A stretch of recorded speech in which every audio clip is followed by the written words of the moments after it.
Inspirées par le mouvement occupant Wall Street de New York, des manifestations ont gagné les quartiers financiers du monde entier. Bien que la Chine continentale n'ait pas encore été touchée, un mouvement de protestation a eu lieu le 15 octobre dernier à Hong Kong, l'ancienne colonie britannique, qui bénéficie de plus de liberté. Des manifestants occupent le quartier des affaires au centre de Hong Kong en soutien au mouvement occupant Wall Street de New York. Plusieurs centaines de personnes et des groupes de différents milieux se sont rassemblés. Ils expriment leur mécontentement envers le système financier et les grosses entreprises.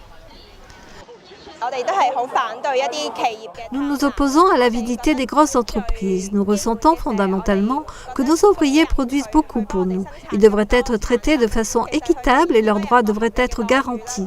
Actuellement, le gouvernement et les capitalistes ont une responsabilité qu'ils ne peuvent pas ignorer.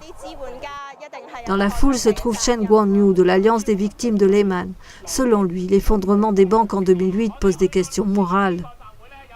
Ce n'est pas seulement une histoire d'argent. En dehors des questions financières, Lehman ne représente pas seulement un combat pour la richesse.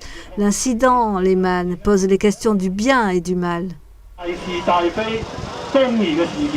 À Hong Kong, les citoyens ont la liberté de manifester, alors qu'en Chine continentale, de telles protestations sont rarement tolérées par le régime.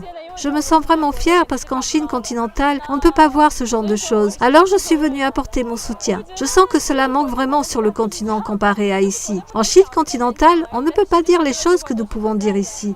Mais cette situation existe vraiment. Certains manifestants ont amené leurs tentes et affirment qu'ils vont faire durer ce mouvement de protestation.